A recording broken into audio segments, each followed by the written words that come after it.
Hi everyone. अगर हम पैदा हुए हैं ना और ट्रेडिंग नहीं कर रहे हैं तो जो जीवन का जो मजा है ना वो कहीं ना कहीं मिस कर रहे हैं। मैं ऐसा इसलिए बोल रहा हूं कि ट्रेडिंग के साइकिल में वो हर एक्सप्रेशन, वो हर फीलिंग, चाहे वो हैप्पीनेस हो, चाहे वो सैडनेस हो, चाहे वो एक्सीडेंट हो, चाहे जो भी हो लाइफ में, जो भी एक्सीडेंट होते हैं ना, जो भी मतलब मिस हैपनिंग होता है, एक्सीडेंट मतलब जो भी फीलिंग्स कह लो या फिर हैप्पीनेस कह लो, सैडनेस कह लो, जो भी वाट एवर, ये सब कुछ एक ही जगह देखने को मिलता है, वो है ट्रेडिंग। अब मैरिड हो या अनमैरिड हो उससे मार्केट में कोई इंपैक्ट नहीं पड़ता, लेकिन जो मैरिड है उनको भी सेम फील आएगा और जो अनमैरिड है उनको भी सेम फील आएगा। तो आज मैं उसी टॉपिक पर बात करेंगे कि वो टॉपिक जो हमारे ट्रेडिंग पर इंपैक्ट डालते हैं। देखो, मैं ये नहीं बोल रहा हूं कि आप उसको रिमूव कर सकते हो, क्योंकि हम इंसान हैं और इंसान के अंदर वो फीलिंग नहीं होगा ना तो वो इंसान नहीं, वो मशीन है। हाँ, ये जरूर है कि हम उसको जान सकते हैं कि ये चीज चल रहा है और मैं ये एक्शन ले रहा हूं और ये मैं एक्शन ले रही हूं, तो क्यों ले रही हूं, ऐसा कौन सा घटना मेरे लाइफ में घट रहा है या मेरे अंदर घट रहा है जिसकी वजह से मैं ये ऐसा मजबूर होना पड़ा कि मुझे ऐसा करना पड़ रहा है। ठीक है, तो आइए हम चलते हैं, बात करते हैं unhealthy habit of the traders. तो अनहेल्दी में पहला जो है एंगर का मतलब होता है गुस्सा। लॉस हो गया तो हमारी मतलब मैं अपनी भी बात कर रहा हूं, मैंने ये किया है मतलब रिवेंज ट्रेडिंग किया है। एक लॉस हो गया, दोबारा करेंगे, दोबारा हम क्या करेंगे, इस किस कॉन्सेप्ट से करेंगे कि इसको कवर करना है, इसको ग्रीन करना है। ये होता है गुस्सा। अगर आपको रिवेंज ट्रेडिंग कर रहे हो तो आपके माइंड में, आपके बॉडी में वो ये चल रहा है, एंगर चल रहा है, आप इसको फील कर रहे हो। ठीक है, अगर हो सके तो इसको कम करने की कोशिश करना है। मैं ये नहीं बोल रहा हूं कि नहीं आना चाहिए, प्रैक्टिकल पॉसिबल ही नहीं है। एक बार कर लोगे, दो बार कर लोगे, लेकिन कहीं ना कहीं लाइफ में इनका भी एक इंपॉर्टेंट रोल प्ले करता है। तो बस कोशिश करो कि लाइट करो, अगर दोबारा एक्शन लेना पड़े तो लाइट करो, बट अगर हट गया तो अच्छी बात है, नहीं हटा तो लाइट एक्शन लिया जा सकता है। ठीक है, अब हम फियर की बात करें तो फियर में क्या है कि हेजिटेटिंग क्लोजिंग लॉसेस लेट। अब लॉस पर लॉस होता चला गया है।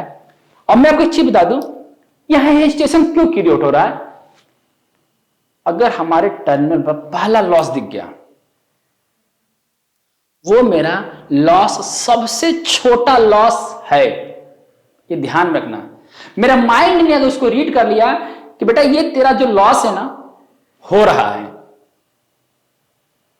इसके बाद अगर मैं होल्ड करता हूं तो वो इतना बड़ा लॉस होगा, तो हम अब ये सोचेंगे काश वो उस रेट पर आ जाए जहां पर मैं पहली बार सोच रहा था निकलने का। तो हम क्या करते हैं, हेजिटेटिंग क्लोजिंग द लॉसेस।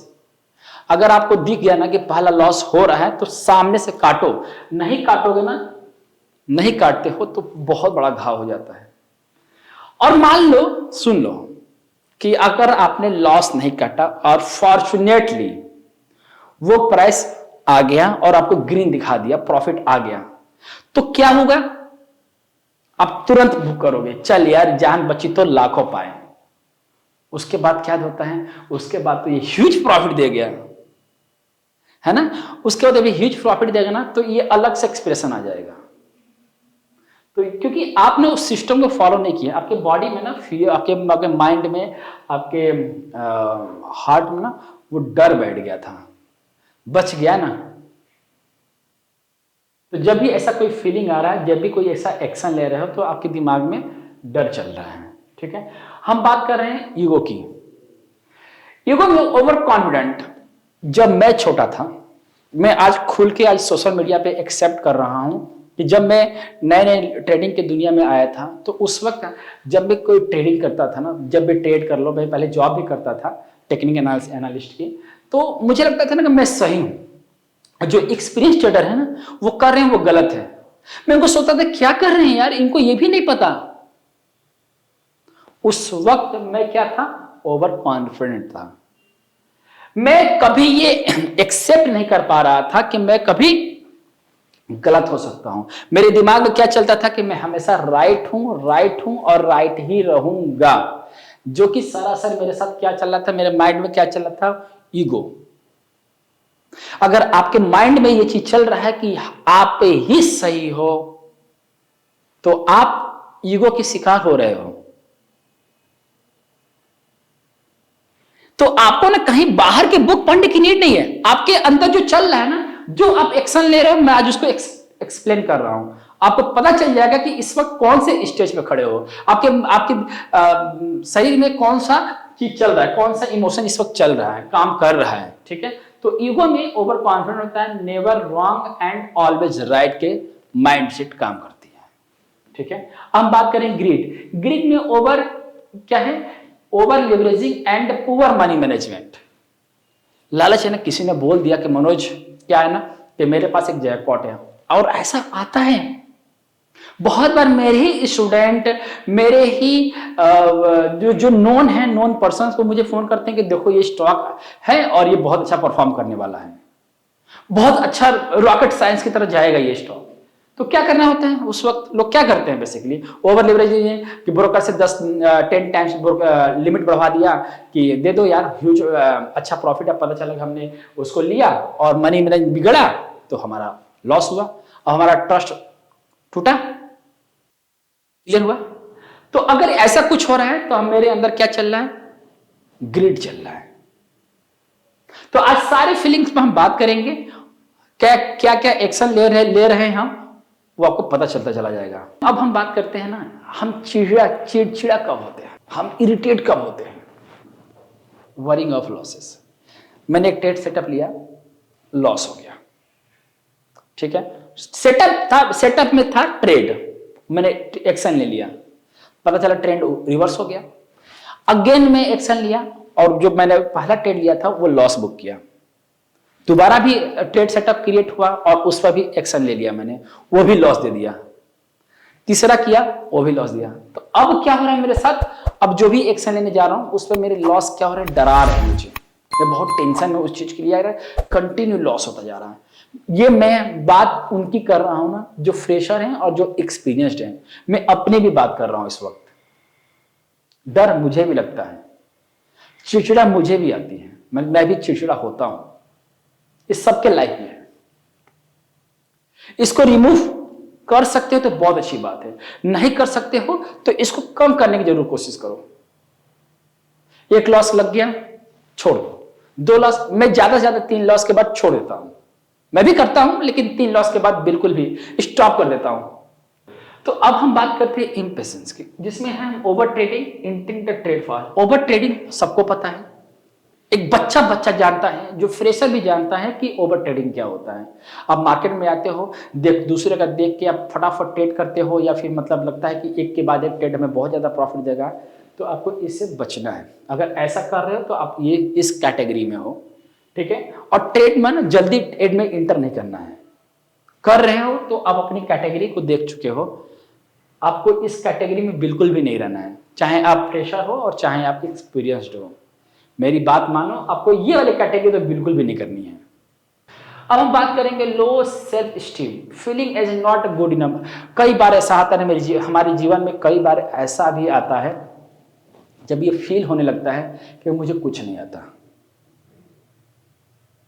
जो मेरे पास नॉलेज है वो बेकार है। एक बार अगर ट्रेंड मिस हो गया ना, तब ये फील आता है, चाहे वो अप ट्रेंड का हो चाहे डाउन ट्रेंड का है, आप फ्रेशर हो और चाहे एक्सपीरियंस्ड हो, ये कोई मैटर नहीं करता, ये सबके साथ होता है। मेरे साथ अभी भी होता है कि कुछ नहीं आता। उस वक्त मैं क्या करता हूं, स्टॉप कर देता हूं सब कुछ, ट्रेडिंग बंद कर देता हूं और ट्रेनिंग भी बंद कर देता हूं और अपने ऊपर ध्यान देना शुरू करता हूं। आपको भी यही करना है। एक 1 वीक आपको टाइम निकालो अपने लिए, जहां पर चीजों को फिर से रिफाइन करने की कोशिश करो, फिर बाउंस बैक करना। ठीक है, अब हम बात करेंगे इनकंसिस्टेंसी की। Jump from one strategy to another. किसी ने बोल दिया कि 9-20 की स्ट्रेटजी काम करता है, किसी ने बोला कि 9-30 की स्ट्रेटजी काम करता है, किसी ने बोला कि नहीं 75 मिनट की स्ट्रेटजी काम करता है, कोई कहता कि ये स्विंग ट्रेडिंग स्ट्रेटजी काम करता है, कोई कहता कि फंडामेंटल काम करता है। तो ढेर सारी स्ट्रेटजियां हैं। मैं एक एग्जांपल देता हूं कि मैं हूं और मेरा एक फ्रेंड है। तो हम लोग क्या कर रहे हैं कि मेरा जो ट्रेड सेटअप है वो मुझे क्या कर रहा है, प्रॉफिट कम दे रहा है, और मेरे जो दोस्त का ट्रेड सेटअप है वो क्या है, वो ज्यादा प्रॉफिट दे रहा है। तो मेरा माइंड क्या कहेगा कि मैं उसकी स्ट्रेटजी को कॉपी करूं। बहुत बार ये सोशल मीडिया पर जो हम M2M देखते हैं ये उसी का परिणाम है। अब करोड़ों रुपए में M2M आते हैं। उससे क्या होता है कि हम अपने रिस्क को और हम अपनी स्ट्रेटजी को क्या करते हैं, हर बार चेंज करने की कोशिश करते हैं। आप इससे बचो। मैं कभी नहीं करता, इस कैटेगरी में मैं तो बिल्कुल भी नहीं हूं। मैं आज से 2011 में बात है, 2011 से लेकर आज तक मैं इलियट वेब को छोड़ा ही नहीं। मैं बहुत बार इसमें गिरा हूं, मैं बहुत बार इसमें फेल भी हुआ हूं, लेकिन मैंने इसको छोड़ा नहीं, क्योंकि मुझे पता है कि यही हमें उबार के लेकर आएगा मार्केट में। बार बार मैं अपनी स्टडी नहीं चेंज किया। अगर आप चेंज कर रहे हो तो आपकी कैटेगरी ये है। यह ट्रेडिंग के टाइम पर हमारे दिमाग में चलता है कि प्लान बी होना चाहिए, तो मैं बोलता हूं कि नहीं, प्लान बी नहीं होना चाहिए। प्लान ए को ही इतना रिफाइन कर दो कि प्लान बी की रिक्वायरमेंट ही नहीं पड़े। ठीक है ना। तो मैं पूरी कोशिश किया हूं कि हमारे लाइफ में हमारे कौन कौन से फीलिंग्स आती है, हमारे ट्रेडिंग के टाइम पर कौन कौन से फीलिंग आती है, आपके अंदर कौन सी फीलिंग आती है, ये कमेंट करके जरूर बताना। मैं वेट करूंगा। और थैंक यू सो मच, आप हमारे वीडियो को वॉच करते हो। अगर आप हमारे चैनल पर नए हो तो कोशिश करना अपना प्यार देने का। और कैसे करोगे, बेल आइकन दबाना है और सब्सक्राइब करना है। ठीक है, मिलते हैं अगले वीडियो में, तब तक अपना ख्याल रखना।